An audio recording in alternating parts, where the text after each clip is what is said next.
let me just say, first of all, you're looking very well for a man who's been the victim of a social media mugging. Yes. You know, when this story first broke, I was disturbed. I was also a little hurt, but then I slept over it. And the last 2 days I've been laughing, and I haven't stopped laughing. So I'll continue to laugh.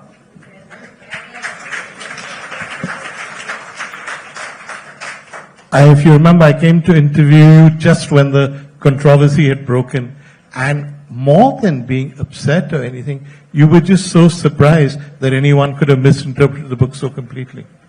That's right, I was surprised. As I said, that first day was a little difficult, but we live with these things. I suppose you've seen worse in your career. But just for the record, because I see a large number of cameras and all of that, let's put this once and for all on the record. You say at one stage in the book, and this has been quoted, that Farooq Abdullah and Omar Abdullah went to meet Narendra Modi. We don't know what happened.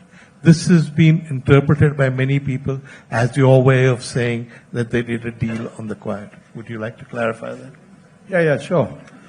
I really don't know what transpired. I did ask Dr. Saab, and I asked Umar as well.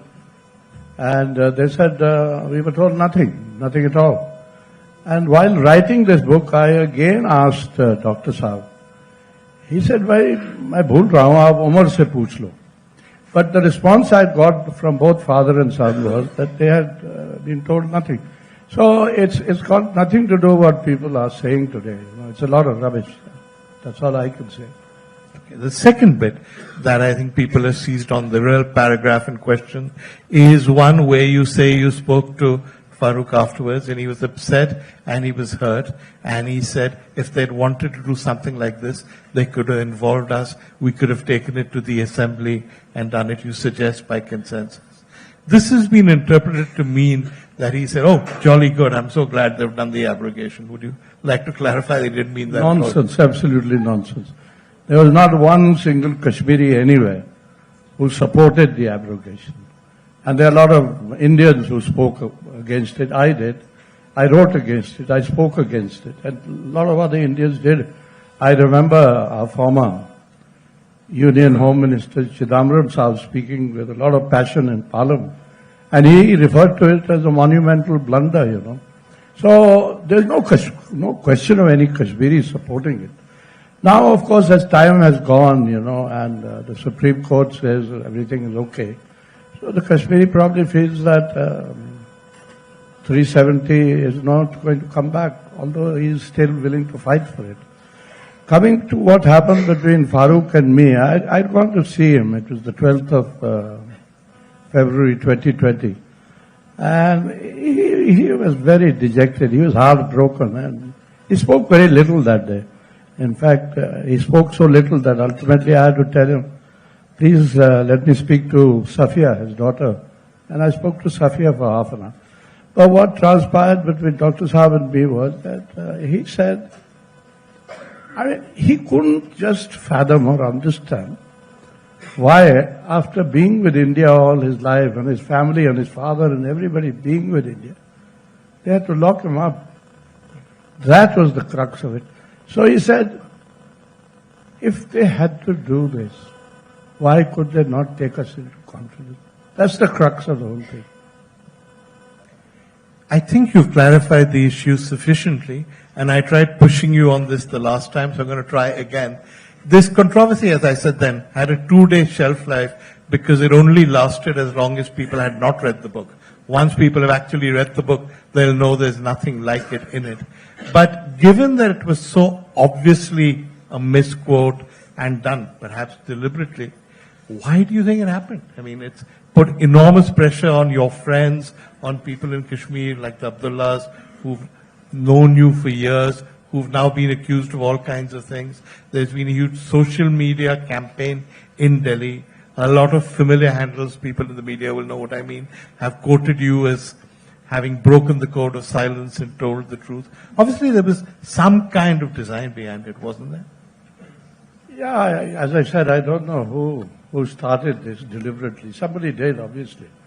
because that first story that came in the Hindustan Times wrecked everything, you know. It rattled everyone, and I think probably it shook Dr. Saab also. I don't know what frame of mind he's in, but obviously it disturbed him. But I can't say who's responsible, you know. It's very difficult to say. And I also don't want to name names here because I think this is a happy occasion and we'd all like it to end happily. So I don't want to name any names. But yes, I will say that somebody was responsible. I don't know who it is. Okay. I think we've dealt with the elephant in the room, so let's talk about the book now. You said very few people have read the book. I have actually. I've read it quite closely, and it's an outstanding book. It's readable. It's in many ways not, I think, completely objective pain of praise to Farooq Abdullah, who you really seem to like. But it's also through your eyes and through the eyes of a person who saw everything that happened, the history of Kashmir over the last 30 years. Yeah, that's right. You know, the point that you make that it's not very objective. I agree. I have always been partial to Dr. Saab. I have always been partial to the Abdullahs. And here is my Kashmiri friend sitting here. I've always been partial to Kashmir as well. You know, I feel for Kashmir. And I mean, it's got into my bloodstream. So what am I to do? And yeah, it can't be absolutely objective. The book is not a critique of Dr. Abdullah. It's in praise of Farooq Saab. I think people need to understand that. And if you haven't read the book, please read the book and then let us talk.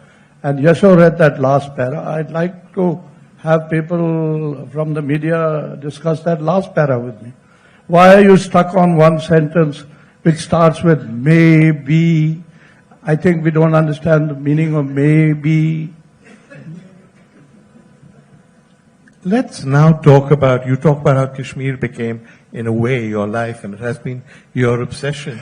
But it's interesting that though you had a very distinguished career in the Intelligence Bureau, you made the shift at a very senior level to being Secretary of RNAW. And even though you were an outsider, far from it, many spies here will agree with this, far from being repelled by the organization, you were embraced by it. You were very successful RNAW Secretary. Why do you think Kashmir has become your obsession in this varied career? Because that's all I've done and that's all I know, to be honest. I mean, I did. It's not true. You were head of the RNAW. So yeah, I was going to say that, you know, there's a story there. I'm glad you brought it up. And when I shifted to the RNAW, most people thought I would carry officers from the IB to the RNAW. I didn't need to. The RNAW has wonderful officers. But I did carry Kashmir from the IB to the RNAW. And the IB was not very happy about it. So I told the DIB, who was a batchmate, friend, colleague, I said, I can't help it. As long as I'm around, Kashmir will remain with me. So it remained in the RNAW for that 2 years that I was there. When you were in Bhopal, and I think Yashoda read that out, you were asked to come to Bhopal, from Bhopal to Kashmir. Did you realize then how much Kashmir was going to be part of your life when you made that first trip? Perhaps, as you've written in the book, with some trepidation. Not at all. I had no idea at all what Kashmir was going to be like. I thought it'll be a good holiday, frankly. But it turned out to be terrible that winter of 89-90. Yeah. And I tell you something more. When I was asked to quit, you know, it was thanks to Mr. Jagmohan that I was pushed out of Kashmir. And I was very happy to go. And I said, good riddance. Thank God I'm getting the hell out of it. I never thought I'd have anything more to do with Kashmir. And you know, I came back to headquarters and the chief had changed because the government had changed. So Mr. Joshi was the chief. And he said, Kashmir se aaye ho, deal with Pakistan. Counterintelligence. So I spent my time dealing with counterintelligence. Then again, Mr. Narayan came back 11 months later.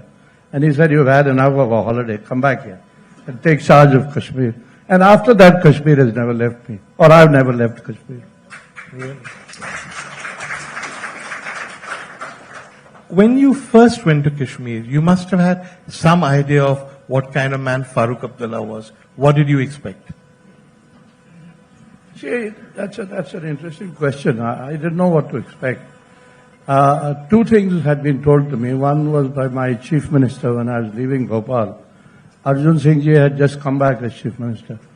And he said to me, हमारे साथ कोई नाराजगी है क्या? मैं आया हूँ और तुम जा रहे हो. मैंने कहा सर आपके साथ क्या नाराजगी हो सकती है? अब राजा साहब यहाँ बैठे हैं, इनके साथ नाराजगी हो सकती है कभी? भोपाल के साथ नाराजगी हो ही नहीं सकती. 4 साल रहा मैं. But he said one thing to me. He said, you're okay if you're going to Kashmir. Stay with Farooq. He is the only nationalist in Kashmir. And what my DIB said to me, Mr. Narayanan, he said, look, Rajiv is very concerned that Farooq stays on our side. I was a bit surprised because I thought Farooq was always on our side. So I came out of the DIB's room. I didn't want to have a further discussion with him. But his staff officer, unfortunately, is ill. He's not here. Very dear friend. Ratan Sehgal. I went to Ratan and I said, Ratan, what is the problem about Farooq? I thought he was a friend. He is. He said he is. But Rajiv is still concerned that he stays with us. And let me add here for everybody here, he has always stayed with us. Yeah.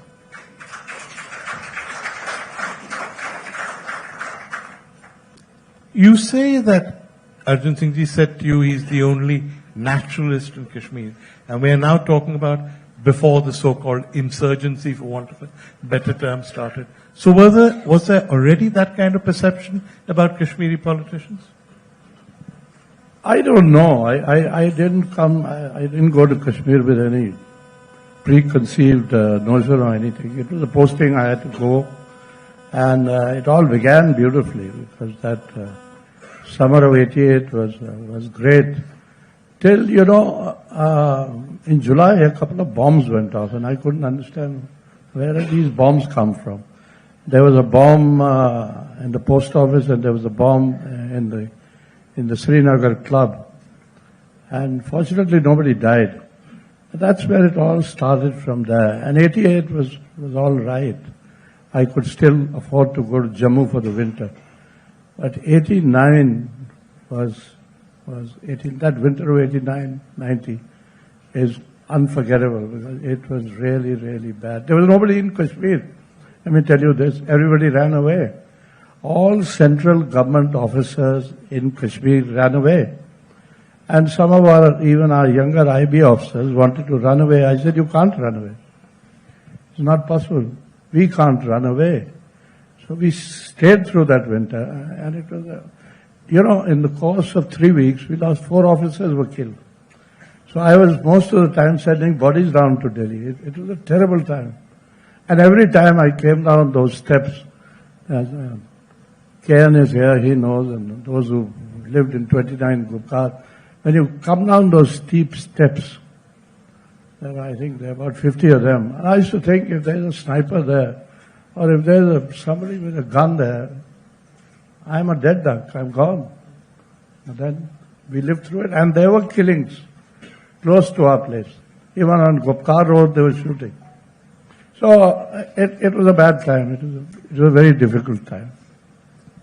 You were there. I mean, we keep referring to you as an observer, but you were there as a spy, basically. So did you sense what was going to happen? Had you intelligence about it? Zilch, nothing at all. Really? IB had no idea this was going to happen? No idea. How?